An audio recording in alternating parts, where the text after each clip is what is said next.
je comprends pas comment Trump a pu s'engager dans un truc pareil, manifestement sans stratégie Sur les autre. conséquences? D'abord, en sous-estimant peut-être un certain nombre de conséquences, ça c'est sûr, mais surtout en n'ayant pas d'autre stratégie manifestement que celle de balancer des bombes indéfiniment sur l'Iran. On a l'impression vraiment que les États-Unis en sont revenus à leur caricature. Vous savez, on dirait les deux marionnettes des Guignols. Vous vous souvenez, les deux Stallone? 35%, hein, le prix du gaz européen. Voilà l'augmentation parce que la compagnie énergétique publique du Qatar a parlé des dommages considérables sur son complexe pétrolier. Oui, parce qu'après le pétrole, l'Iran a décidé de déclencher la guerre du gaz. L'Iran avait menacé hier de s'en prendre aux infrastructures énergétiques dans le Golfe en représailles à ses frappes israélo-américaines sur ses propres installations. Et après la mort du ministre du Renseignement, eh bien, chose promise, chose due en quelque sorte, puisque une liste avait d'ailleurs été publiée par la télévision d'État, une liste de sites pétroliers et gaziers en Arabie Saoudite, au Qatar, qui pourraient être visés par le régime iranien. Eh bien, le régime iranien a frappé notamment la principale installation gazière du Qatar. Donc, ça a fait monter forcément les prix du gaz, les prix du pétrole continuent de flamber. La guerre de l'énergie est là et ça montre aussi la capacité encore de l'Iran à frapper, hein, malgré ce que dit Donald Trump, qui nous explique à chaque fois qu'il prend la parole que le régime est anéanti, qu'il n'y a plus rien. Bah, visiblement, il y a encore suffisamment pour faire des dégâts. 32-16 pour en parler avec les G, avec les grands Barbara. Le but de l'Iran aujourd'hui, parce que alors vous avez de toute façon deux camps. Hein. Vous avez le camp qui vous dit non, le régime n'est pas décapité, l'autre camp qui dit si quand même largement, parce que quand même c'est un derrière l'autre. Hein. Donc le régime des Mollahs avait prévu de longue date cette guerre, prévu de longue date aussi que le moment allait arriver où un par un ils allaient tous y passer. Donc ils ont prévu, comme tout régime totalitaire, comme ça se passerait demain avec la Corée du Nord, etc. Ils ont prévu le ressourcement des petites mains. Mais ça, aujourd'hui, on le sait, stratégiquement, c'est des groupes autonomes qui prennent des décisions, notamment pour lancer les derniers missiles qui leur restent, mais surtout pour lancer tous les drones qu'ils ont produits en quantité industrielle compte tenu du faible coût. Donc aujourd'hui, ils font une guerre à faible coût, décentralisée, il n'y a plus vraiment de commandement central, vu qu'ils sont tous passés dans le paradis des martyrs, là, et bon vent. Mais par contre, c'est une guerre à fort impact économique, puisque depuis quelques jours, je rappellerai quand même que guerre sans fin, ça fait 20 jours. Hein, donc gardons raison quand même, 2 minutes à l'échelle d'une guerre. Hein. Qu'est-ce que ce serait l'Ukraine dans ce cas-là? Donc là, aujourd'hui, les Iraniens, ils ont décidé depuis, on va dire, une semaine, de passer à la guerre de l'énergie. C'est-à-dire là, taper sur l'économie de l'énergie, et là, évidemment, avec un impact mondial. Que font aujourd'hui les pays du Golfe? Parce que les pays du Golfe, alors le Qatar dit « Oh, c'est pas bien, machin », mais on le sait parce que ça a été sorti par la plupart des journaux américains, y compris des sites comme Axios, etc. Ben Salman, le Qatar et même Oman, les Émirats arabes unis, ils disent à Trump « Bon, maintenant que vous avez commencé, vous vous arrêtez plus. Parce que là, on peut plus, après avoir lancé l'Iran comme ça, et l'Iran qui attaque de tous côtés, si on s'arrête maintenant, c'est pire parce qu'on aura un Iran quelque part plus fort, qui aura montré qu'il peut se permettre de tirer sur ses voisins comme ça, et qu'au final, on remballe. Donc aujourd'hui, la guerre, elle est lancée. Les pays du Golfe font semblant de déplorer, mais en réalité, ils aident les Américains et les Israéliens pour que ça continue. Et moi, alors c'est mon point de vue, je peux me tromper, mais dans ce que je lis autour de moi et les différentes informations qu'on peut glaner, je pense qu'il y a un plan pour aider à un moment, je ne connais pas ce moment, pour aider les Iraniens à prendre en main le pouvoir, destin, par le retournement de l'armée, par le retournement d'un certain nombre de pasdaran qui aujourd'hui se terrent, et pour certains qui arrivent toujours à échapper aux bombinettes. Alors on ne sait pas comment ils font, ils sont toujours sortis faire pipi au moment où la bombe va tomber, ça tombe bien.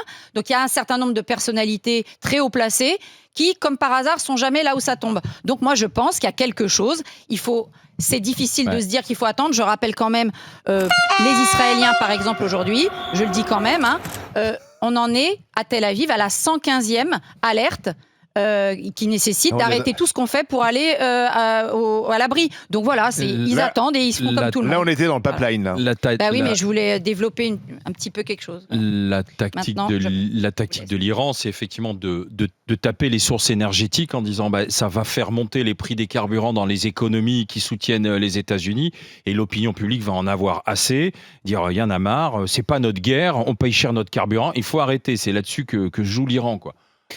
Moi, je comprends Ça pas. t'inquiète ou pas?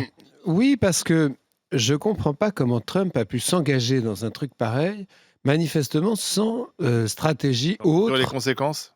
D'abord, en sous-estimant peut-être un certain nombre de conséquences, ça c'est sûr, mais surtout en n'ayant pas d'autre stratégie manifestement que celle de balancer des bombes indéfiniment sur l'Iran.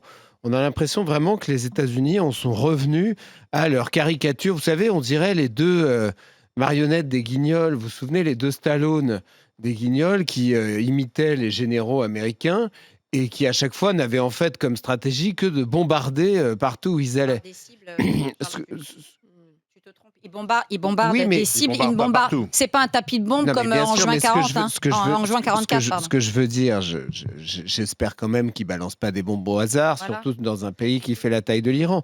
Ce que je dis, c'est que ce que nous expliquent nos généraux, nos experts, etc., c'est que sans intervention ensuite au sol, d'une manière ou d'une autre, on ne peut pas faire tomber ce régime iranien.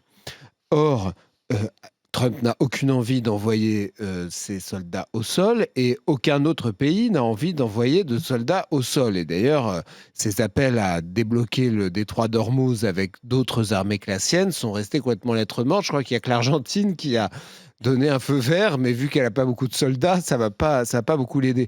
Donc moi, je suis assez stupéfait par leur niveau d'impréparation et par leurs lacunes stratégiques. Je vous prédis ce qui va se passer, à mon avis.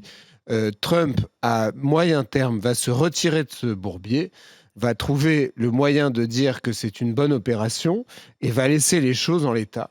Et la vie va reprendre son cours avec un régime iranien affaibli, mais c'est tout ce qui va se passer. Joël? Même ligne que Charles. Je crois qu'au regard de ce qui nous avait été annoncé par Trump et par Netanyahou, c'est-à-dire qu'ils allaient faire qu'une bouchée de l'Iran, moi j'appelle ça à l'heure d'aujourd'hui une bérésina. Voilà. Et on nous explique en fait que nous, ce que nous voyons, et en tout cas ce qui est rapporté, c'est pas exactement ce que nous voyons. Et c'est exactement ce que Barbara nous explique. Elle nous explique qu'il y a un plan qui est très pensé pour que l'Iran soit repris par des personnes qui seraient beaucoup plus favorables à la région, notamment à Israël, pourquoi pas même aux États-Unis. Favorable à la démocratie et à la Oui, liberté mais des aussi- Iraniens. mais C'est tout ce qui aussi- compte. Hein, tu sais. Oui, non, c'est pas tout ce qui compte, c'est pas vrai. La paix, ce serait bien, oui, les accords de Cyrus, non, ce mais serait tu bien. sais, on n'est pas né de la dernière pluie et les Peut-être que tu discours, veux pas qu'il y ait la les paix discours entre de Israël oui, et ses les voisins, discours de peut-être. oui, on vient pour aider le peuple, on voudrait qu'il soit Que tu veux libre, pas qu'il y ait la paix dans la etc. région?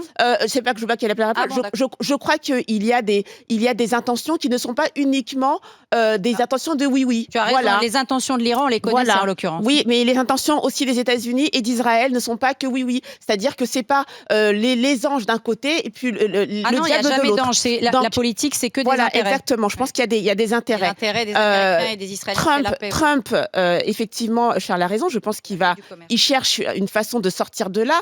Il a fait un post là sur son réseau, je crois, pour expliquer que, et d'ailleurs c'est pas le premier, pour expliquer qu'il avait été surpris d'une attaque d'Israël, qu'il n'était pas au courant de cette attaque, etc. Donc c'est pas la première fois qu'il fait des déclarations aussi. De plus, ils annoncent aux États-Unis une inflation record quand même.